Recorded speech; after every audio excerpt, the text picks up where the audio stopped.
What's up, guys?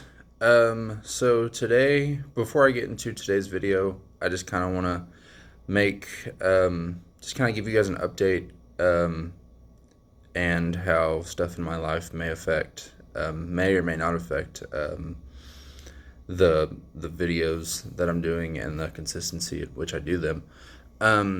So I recently just started school. Yeah, I recently started school, and that may or may not affect how often I get to do videos. I'm gonna try to do them, obviously, when I can, because it's fun.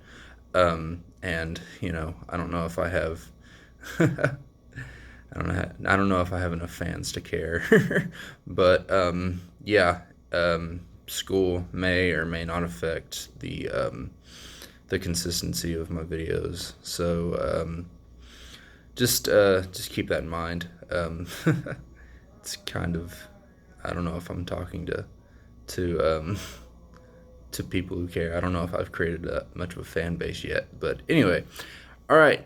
So today we are going to be talking about Metallica's second studio album, Ride the Lightning. I haven't talked about Metallica in a while, so let's talk about some Metallica, some classic Metallica.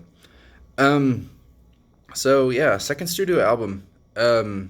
So after, I'm sure as you guys know, after Kill 'Em All, Metallica gained a huge underground, kind of cult following. Obviously, nothing compared to what they had achieved later in their careers, but yeah, a massive, just kind of cult following because no one had really heard anything like Kill 'Em All before. Um, it's pretty well known. I mean, I'm sure you could debate this at some point, but Kill 'Em All is pretty much considered the first thrash metal record. And when something is unique and powerful, you know, um, it's bound to gain its share of followers. So it's interesting. It's always interesting, no matter what genre or I mean, it could a wide range of art forms, but after someone creates something so groundbreaking, something so innovative, and something so like, wow, I've never heard that before. It's always interesting to hear the follow up because is it going to be exactly like the first one, or are they going to grow from it? Um, you know, is it going to be um, the pressure of I created, the first thing that I made is great. Now there's just too much pressure to create a second one, So anyway, so you guys get what I mean with just art forms in general. But yeah, it was interesting to see how this second album was going to be. Another thing that's worth mentioning is they got a producer, and I forget the guy's full name. I forget his last name. It starts with an F, but it's Rimming something, and I don't necessarily remember his last name, and I don't want to butcher it. Um, they got this guy named Rimming. He was, um, I believe he's not English. He's not American.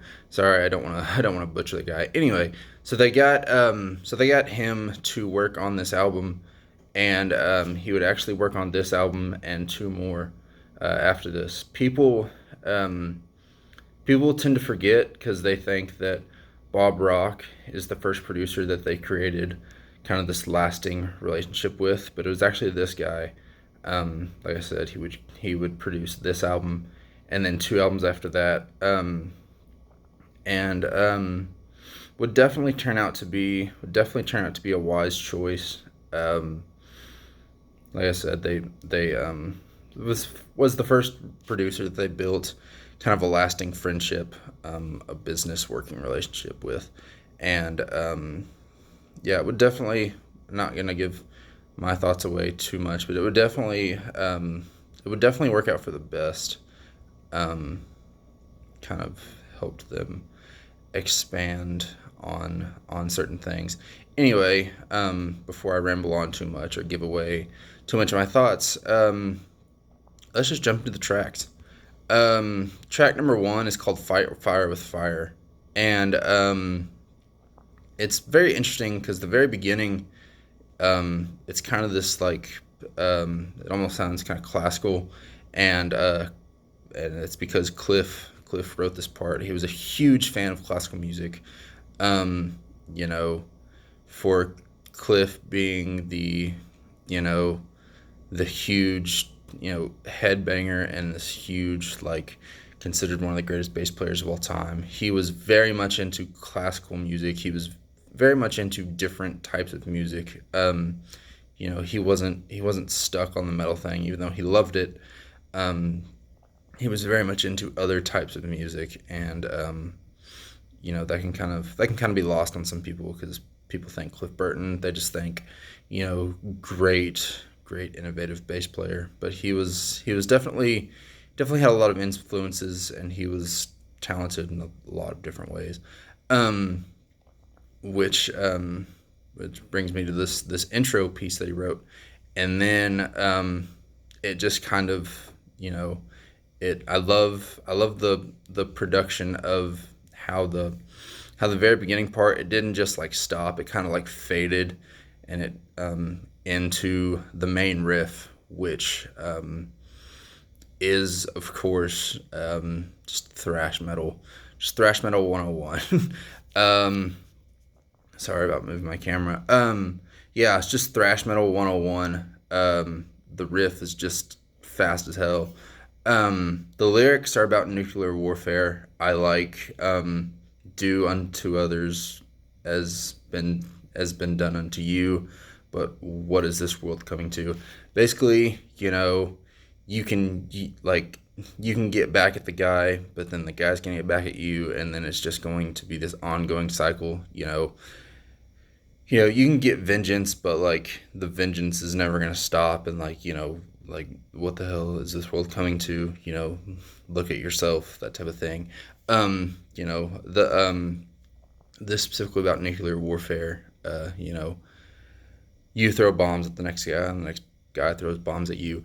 The lyrics are very good, and in my opinion, just war and things of that nature were dealt with on the first album, but not necessarily like this. This is kind of a much mature way, you could say, like, No Remorse and stuff was about war.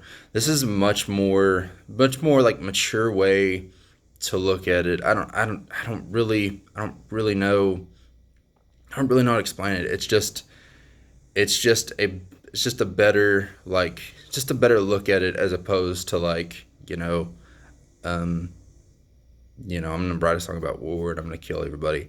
It's a much more mature way to look at it. Kirk offers a great solo. And then after that, Kirk and James kind of do this harmony thing, which is really cool, and not really something that you heard on the first record.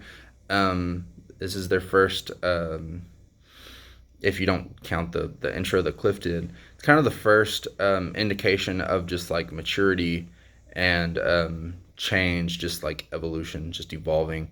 And then Lars has some standalone double bass work, which is always pretty cool.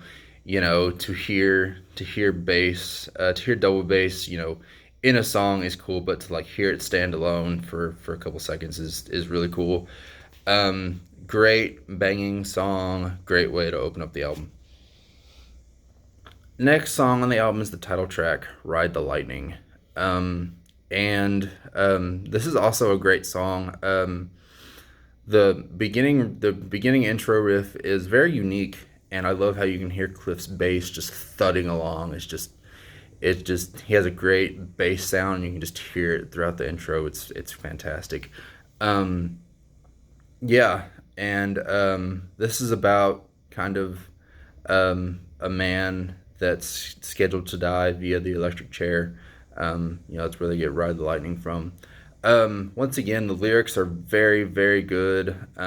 Just the way they handle them is, you wouldn't hear this kind of maturity and this kind of like the way the lyrics are handled, you wouldn't really hear this on the first album. um, and you could just hear great growth as songwriters.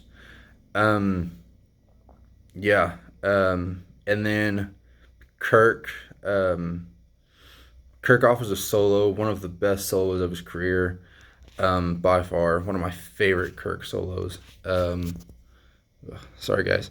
One of my favorite Kirk solos. And as the solo progresses, James is doing some great rhythm stuff underneath. It creates this great like panic. Like you can practically hear like it sets the stage really well for the lyrics about just panic of just I'm about to die in the electric chair, and the thoughts that a man might have. It creates a great picture. James is doing some fantastic rhythm stuff, and yeah, one of Kirk's best solos of his career. I love it. It's a fantastic song. It's a good title track. Next song is called "For Whom the Bell Tolls." Um, and this is another. This is where things start to slow down a little bit. This is more. It's got more of a groove. It's got more of a simple riff. Lars's drums are doing things really great. This track, everything's got room to breathe because it's so focused on that groove.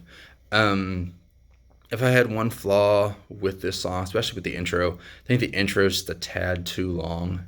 Um, the intro itself is just over 2 minutes, and the song itself is like 5.5 minutes. It's just a tad too long. They just kind of do the same thing for just a little too long before they get into the lyrics. But yeah, I mean it's a small criticism. I still love the song, and I love I said that Lars does some great kind of groove drumming on here. I love when James says, "Hear the silence so loud," and God, what's the other lyric? Um, I forget it, but yeah, he says silence so loud, and then um, Lars does this great kind of like drum. I'm not a drum guy, like drum roll sort of thing. It's this great like you hear the the silence or the pitch blackness, and it's the only sound is like Lars's drum roll that he does for a couple of seconds. It's really good. Does a really great job at adding atmosphere, and even though this song is short and a bit slower, it still it adds a great impact, and yeah, it's just the adds just a little bit more variety to the album. It's a great song. Next song on the album is called "Fade to Black," and this is a very interesting song. It would take people, the Metallica diehards, quote unquote, took them a long time to kind of adjust to the song and to kind of really appreciate it for what it is and how beautiful the song is. This is the first example of a quote unquote Metallica ballad. I say that kind of with huge quotation marks around it. Because there are some ballady moments, but it's still definitely a heavy metal Metallica song. The acoustic intro is beautiful. The acoustic intro is absolutely amazing, and it gives way to like the gentleness at which James would kind of bring in his vocals. Um, yeah, just a really good lyrics. It's it's interesting because there are like deep emotional lyrics, and then they're like emo lyrics, which I try to stay away from. This song surprisingly handles the depression just really well, and I really like these lyrics, even though I've never really quite related with these lyrics at all. Um, they're still very good and still very well written. And then the first transition happens, and James is playing just a completely different riff than anything you've heard in the song. And it's really, really good. Just, just really good. The outro is really good. Kirk's solo is good. It's not like fantastic. I think the guitar solo in this song is kind of overrated. It's still good. I mean, I like what James is playing underneath the solo. It's a really good send off, and yeah, just a very good, very beautiful, emotional song, and just adds more depth to the album. Fantastic. All right, so these next two songs are kind of considered, excuse me, y'all, are kind of considered the fillers of the album. Um, and they're kind of, some people will defend these songs and some people see them as filler, and they're very, people have a lot of kind of opinions on these two songs. So the first song is called Trapped Under Ice. And whereas it could kind of be seen as filler, I still like it a lot. It's very thrashy. It's very fast. I like the lyrics. Being trapped under ice, just kind of like feeling like you can't get out.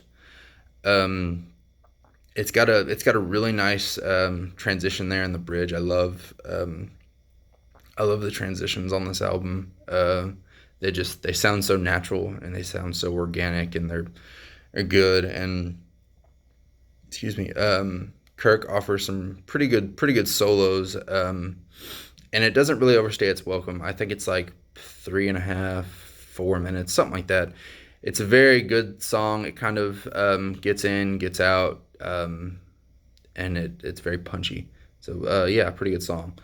Yeah, next song on the album is called Escape, and this is interesting because whereas it fits, it just kind of sticks out. And this is a song that I could definitely see as filler. The lyrics aren't, I don't want to say cheesy. I mean they fit. I mean I guess they do their job. About just escaping and being a loner. I guess that's kind of where I find the lyrics kind of cheesy or whatever. They're just about like being alone and wanting to escape to a better place. I mean, it's something we've all heard before. So I mean, it's decent. I skip this album occasion. Excuse me, this song occasionally. I'll still listen to the song. It's a decent song for what it is. I also heard, and I'm not I'm not 100% sure on this fact, but I have heard it, and it sounds interesting and it's believable. I've heard that this was the first time that Metallica tried to write a radio single, and I could definitely believe it, whether it's true or not. It definitely sounds like Metallica's early stages of trying to get on the radio to try to get exposure. That doesn't hinder the song for me because I listen to the song just as it is. Whether they were trying to create a radio signal or not doesn't really bother me. But it is what it is, and those are my thoughts on the song. Next song on the album is called "Creeping Death," and wow, um, the main riff is fantastic. I like what Lars does on the drums, the da da da da, and it just kind of gives way to just the feel of the intro, and then the main riff kicks in. I tried to explain that Lars drum part as best I could. He's what he's doing on the snare, and it just the guitar follows like just kind of what he's doing on the snare. It's pretty cool, and then it leads into the main riff. Sorry if that wasn't explained too well, but yeah, and the lyrics are very good. They're about the biblical story of the plagues in Egypt, handled very, very well. Just this song, the lyrics are fantastic. And then we get to the bridge, the die part, that I'm sure you all know of. Um, and Kirk actually wrote that riff. You know, he does contribute things here and there on every album, mostly, and doesn't just do solos. He does offer a couple riffs and other ideas here and there. It's very, very good. Once again, transition is just fantastic. Makes for a very good live and concert moment when everyone's chanting "Die," and yeah, it's a fantastic song. It just kind of like runs the gauntlet of just a lot of things that make Metallica great, and Kirk offers another great solo, and yeah, just a fantastic, I mean, fantastic song. This, if this isn't one of, if this isn't Metallica fans, one of their best songs, it should be because it's a great song. All right, next song on the album, the last song on the album is called "The Call of Cthulhu," and this is an instrumental. It's pretty good. If you guys don't know by now, I'm not a huge instrumental fan, but I mean it works. You know, Cliff kind of featured, and he's doing some stuff on his Morley wah pedal, I believe. It's pretty good. The transitions in there are good. I guess you would call them movements of an instrumental. I don't know. They're good. I like some of the riffs in there. Things like that. It's a pretty long song, and I'm gonna offer up kind of an interesting opinion. I think that "Creeping Death" should have probably been the last song that we heard from this album, and "Call of Cthulhu" should have been, second to last. But you could argue that like "Call of Cthulhu's" so long that like after this album people would have been burnt out. But I still think that "Creeping Death" should have been the last song on the album. It would have just offered a greater punch, a greater, something to remember the album by, sort of thing. Especially if you're listening to it for the first time, and you're kind of supposed to listen to albums front to back anyway. That's why people make track listings and stuff like that. Anyway, that was a stupid observation. But yeah, I would have put "Creeping Death" last song on the album, and would have had this song called "Cthulhu" second to last on the album. But anyway, back to the song. Like I said, I'm not a huge instrumental fan, but this song does its job. It would definitely pave the way of just complex instrumentals. Pulling Teeth from the last album. It was an instrumental, but it was just a bass solo. So yeah, this would definitely pave the way of just you know interesting instrumentals that are super complex, and at least I can give it that. So yeah, that's basically the album, 8 tracks. So this is a very, very interesting album. I know that change doesn't normally happen overnight, but it kind of did with this album. I think in my opinion, the transition from "Kill 'Em All" to "Ride the Lightning" is huge. Just, I mean, I haven't reviewed "Kill 'Em All" yet, but I mean, come on, like this album is just leaps and bounds. I mean, just ahead of "Kill 'Em All." Um, you know, I'm sure it has a lot to do with the fact that once again they got a producer that they could work closely with. Just lyrically, this album is a lot more mature. Musically, um, solos, musical sections, breakdowns, bridges. This is just, I mean, change overnight, you guys. the Pretty sure this album came out in '84 because I know Kill 'Em All came out in '83. So I mean, anyway, I mean, just a fantastic album. Just grew so much from "Kill 'Em All that it's ridiculous. that they did it in, such short amount of time, and melody and just everything that I've already mentioned. I'm gonna try not to repeat myself too much. Anyway, so yeah, that's my review.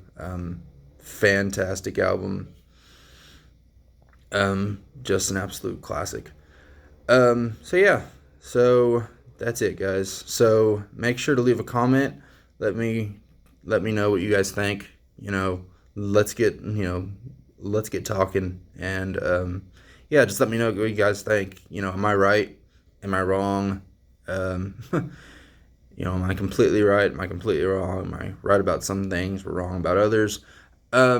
Yeah, so don't forget to comment, subscribe, leave a like, and stay safe out there. I know this coronavirus stuff is still very much a thing. So stay safe out there. Hope your loved ones are safe, and take care, guys. All right, bye bye.